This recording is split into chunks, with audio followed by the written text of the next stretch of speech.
May the Force be with you guys. Welcome to another episode of the Lunch Table Podcast. We are going in depth for episode 2 of The Mandalorian from season 3, now out on Disney+. If you haven't checked out our non-spoiler review already, please do, and like and sub to the channel. So yeah, Akram, going into episode 2, we get a lot of lore thrown into this episode. I think it was crafted wonderfully from Jon Favreau and Dave Filoni. So tell me your thoughts. Yeah, I agree. I really think this episode felt very Clone Wars-y. We're going to go full into spoilers, so we're going to start like that. I mean, we get a new species that kind of remind me of that Time Traveler movie with Guy Pearce. Oh, the Morlocks. The Morlocks. I thought that's what it was. I thought that they were like devolved or something. Right. But that was cool. So they're native to the land, right? Bo-Katan says that a little bit later on. And I think Grogu here was super cute. The whole episode, again, I gave it a 9 out of 10. I really enjoyed it. But let's get started. Yeah, it was wonderful. I think I think we mentioned it in the other review, but just the cinematic shots of Mandalore, felt so real. And just seeing Mando like cruise through the atmosphere, it kind of reminded me of like when Luke found Dagobah for the first time, and he was like flying through that storm. It's just great to see like, them navigating through the galaxy. It really feels like you're on an adventure, and going through like uncharted territory. And just seeing the state of Mandalore, I think, was really awesome to see. Because we've never seen it live action. We've only seen it in the Clone Wars animated. But I think this is a great reward for people that have stuck around from the Clone Wars TV series. So now we get to see. We saw bits of like how they bombed Mandalore in I believe it was I think it was actually Book of Boba Fett when the armorer was explaining it. I think it was like the Night of a Thousand Tears. But now we get to see like the decay, right? And it's so like ransacked, and there's no form of any like civilized life, and I just love it. Let me get your thoughts too, because now you mentioned Dagobah. I think that's a perfect comparison, because Dagobah is a great place to hone in your force sensitive side, right? As we saw with Luke. I wonder if this Mandalore is the new place to hone in something, a spiritual something maybe, since it's been ransacked and completely destroyed. I mean, we get bits of, that's the whole point, is it's Mando supposed to be to reclaim something of his religion. But I think it could also be beneficial to Bo-Katan as well. This could be like the new spiritual place, because they still have like 2 moons to go to and live on, right? But this is the spiritual place right here. It's a remnants of something. So I think it has a lot of depth to it as a place, as a planet. Well, I would compare it, not Dagobah, I would actually compare it to Ahch-To, actually, because it's actually the foundational planet, right? You see in Star Wars a lot of planets are like foundational planets, like in Legends we have Korriban as like the homeworld of the Sith, and for the Jedi it's Ahch-To and eventually Coruscant, but they move like different planets around. But Mandalore, of course, is the home of the Mandalorians. It's in the name, right? And it's where they get the title, the Mandalore, right? Which is like the leader of the Mandalorians. And yeah, it's interesting because it's like, it is kind of like Dagobah, because it's like a place where like you kind of have like a pilgrimage, right? You go there to experience, the true culture. I mean, when it was in its prime, as we saw in the Clone Wars, it was kind of like this political government. They were changing, policies. They tried to go from, warriors to like pacifists, and then they kind of went back to their warrior ways for a little bit. But it's interesting to see now that it's become somewhat of like a temple, or like something like from like a bygone era, right? Like if you go to like Greece and you see like these like like Greek temples, and you see like something from like an ancient civilization, right? Yeah, it was a sight to see. I also think I had this point earlier we were talking before. I think that all that stuff back then perhaps could have been just all bullshit, because we had the planet Jeddah, right? And that was a place of just, it was very ceremonial. And then later on, they completely, it was a perversion what they did, and they made it into Death Star 3.0 and The Force Awakens. And right, it was The Force Awakens. No, they destroyed it actually in Rogue One. They completely destroyed it. So there's a lot of similarities between. Oh no, that was Ilum. Jeddah was the one from Rogue One. Yes, right, exactly. Well, there is a lot of similarities, I think, between the Jedi and the Mandalorians. Just they practice this code, and it kind of seems like a religion. But we see Bo-Katan here. She's very butthurt, I guess, over the whole Darksaber thing. And I'm not going to go right into the end because I think the end is the most significant part. But at least we get to see more of Bo-Katan. Really, she's a good person, I think, deep down. And she knows that she has to help out Mando because that's the whole thing. Mando gets captured by some stuff there. So yeah, let me get your thoughts on that. Yeah, I thought she would be more...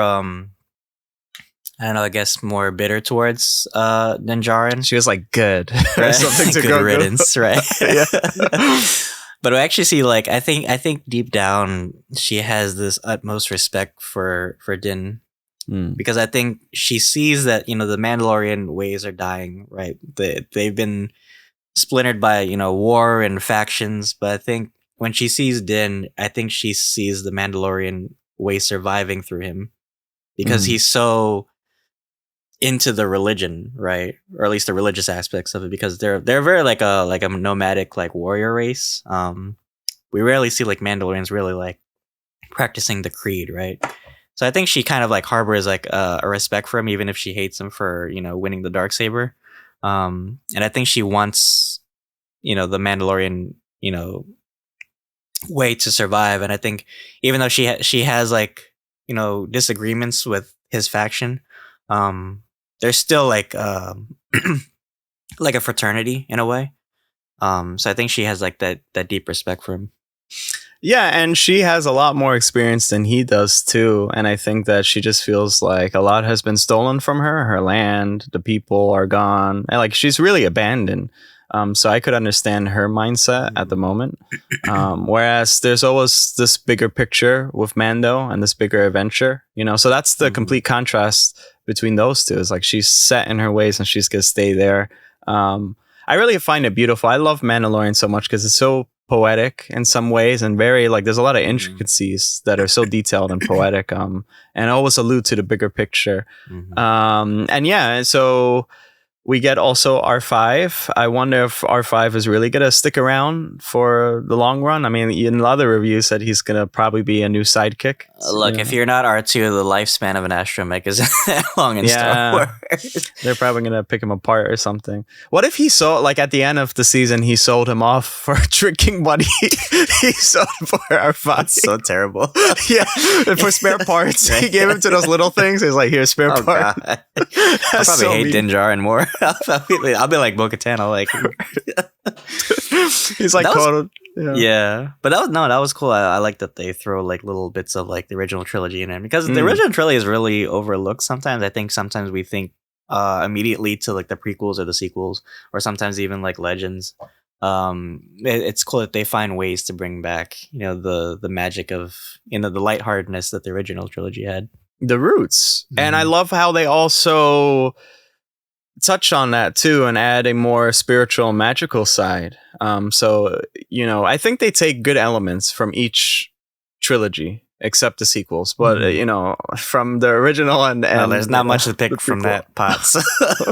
Well, they also it's cool because it's a prequel to it too, so in a way they kind of add more. So I think it's a really perfect show to put between the originals and also the sequels because they add so much more. Yeah, I think that's why a lot of people love this show. It's because it cherry picks, right? It does do a lot of fan service, but I think it does it really well, and it is like a nice blend of everything we've kind of seen, right? It's earned. It just adds to the continuity of Star Wars and the lore, and that's why I think this episode was so great because it's like things we've kind of already seen over the course of like the movies and the comics. And it just adds and expands so much to this great mythology. But yeah, we actually you mentioned we see some of the creatures from Mandalore. I forgot the names of. They're like a something. The Morlocks, whatever. They were Morlocks. I mean, come on. That's what they are. They're not evolved, but they, Some people were actually theorizing they were like the Tong, which were like the original natives of Mandalore. Before they kind of became like this, multi-race species. But they were interesting. We never seen them before until now, so it's kind of like a new addition to the universe. Yeah, I'm just gonna go for it. I'm just gonna say this because I think it's really important. I think Bo-Katan is gonna have a great growth in this season. I do. I don't know. Who knows if Bo-Katan will die eventually too? Because usually when there's growth, somebody sacrifices. But I think here's the interesting part. Damn it, you know what? Let me hold my point because I don't want to spoil the ending. Because the ending, when I saw it, I was like, when I saw this thing, I couldn't believe it. All right, let's just continue. I shat my pants at 3 a.m. watching this. Yeah. But, man, it was so good. Well, firstly, I want to say, well, before we get to that, I do want to mention the weird droid thing that we saw. Right. I was freaking out because I thought this was a character from the Force Unleashed games. Mm-hmm. If anyone remembers from the planet Raxus, where Starkiller goes there, he has to fight this Jedi named Kazdan Paratus, and he's kind of like this weird droid technomancer thing. That's what I thought this thing was. It was weird because I thought it was a droid, and then we see like an eyeball inside it, and I thought it was like, what the fuck is this thing, right? Yeah. It was so weird and so interesting, but I like that, you know, it kind of adds like this horror element to Mandalore too. It's like things have been kind of like festering underneath and growing. And even like Bo-Katan said like she wonders like what's been, you know, living here for so long. Well, you know, everybody's kind of died out.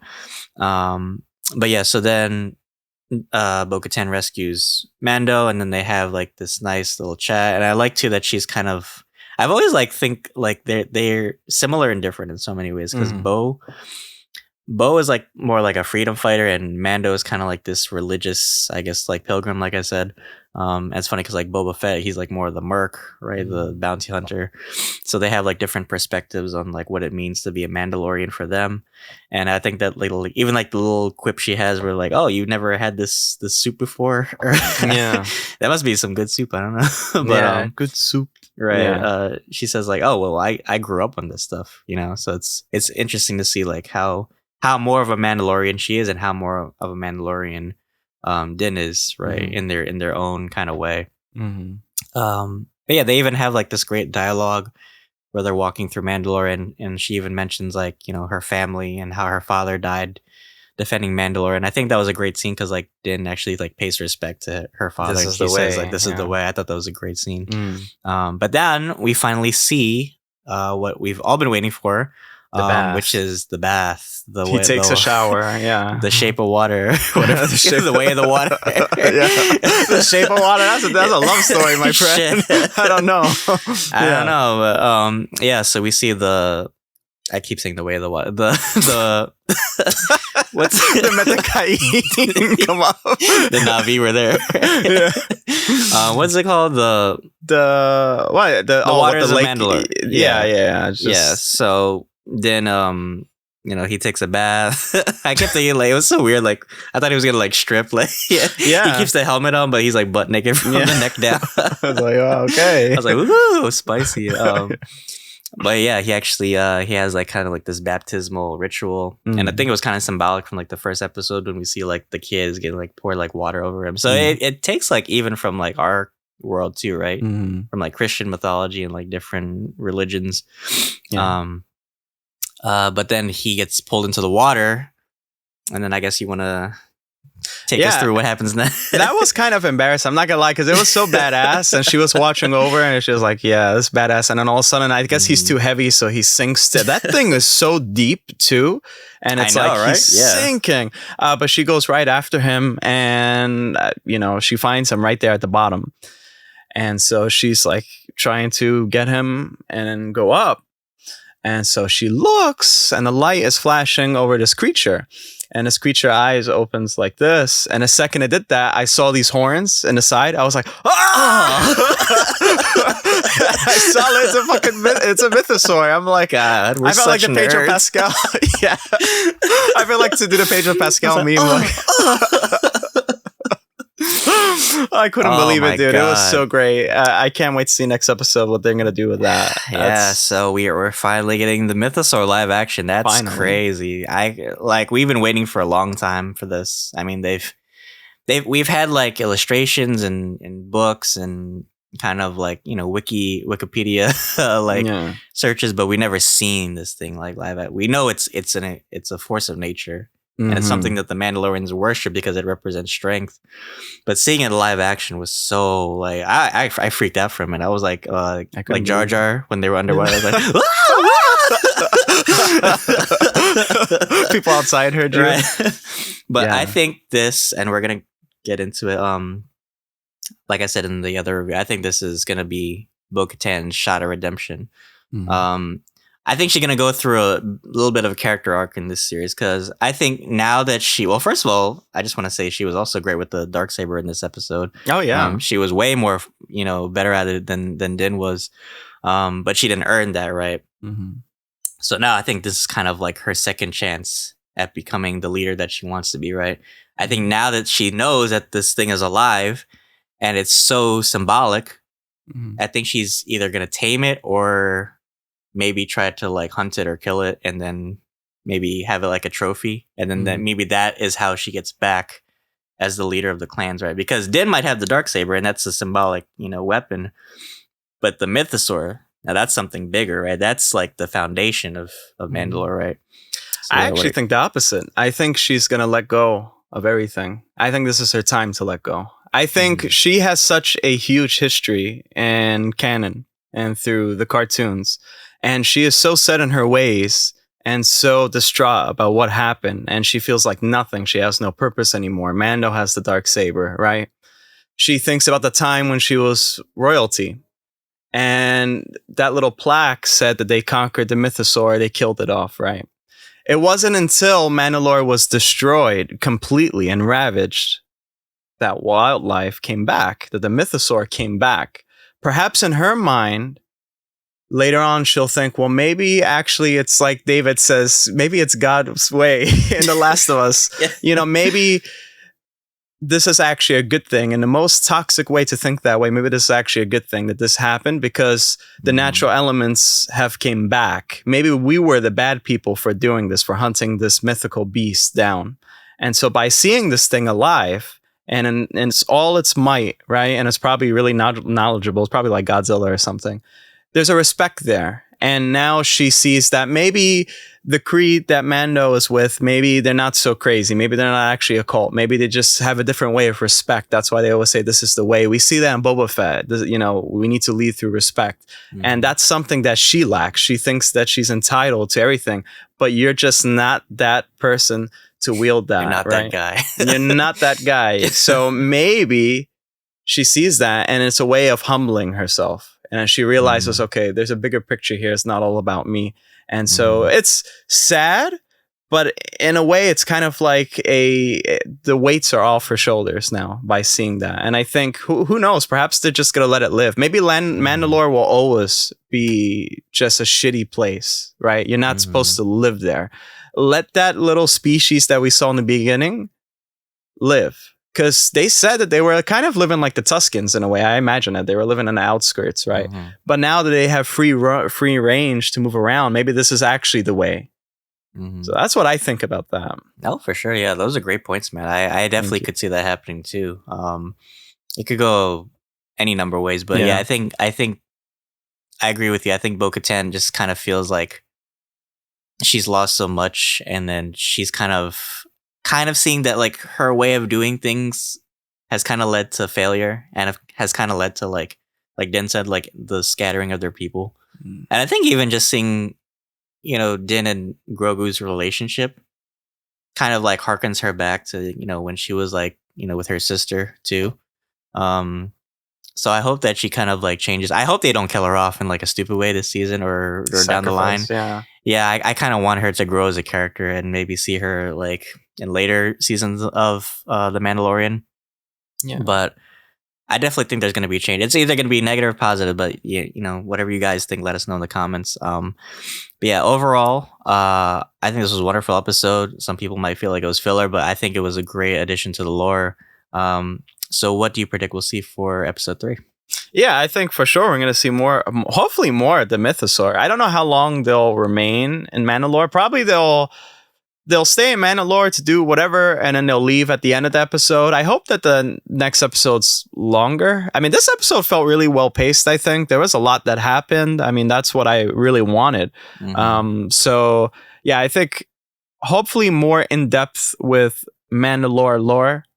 I think that's what we need for sure. I think it's all been building up to that. And the mythosaur is really significant to all of the bounty hunters, all of them, Mandalorian people. Right. What do you think? Well, it's interesting because we've already reached Din's goal by episode 2, so it makes me wonder how much room there's left for the rest of the season. From what I gather from the trailers, the Empire is going to make a return. We saw some TIE interceptors in the trailer. So it makes me wonder, will they find out, Mandalore is still inhabitable? And maybe they'll want to go back and try to like mine resources there. Because even the mythosaur itself could be like a resource, right? Like how we saw in Bad Batch, like the Zillo beasts, like the armor, right?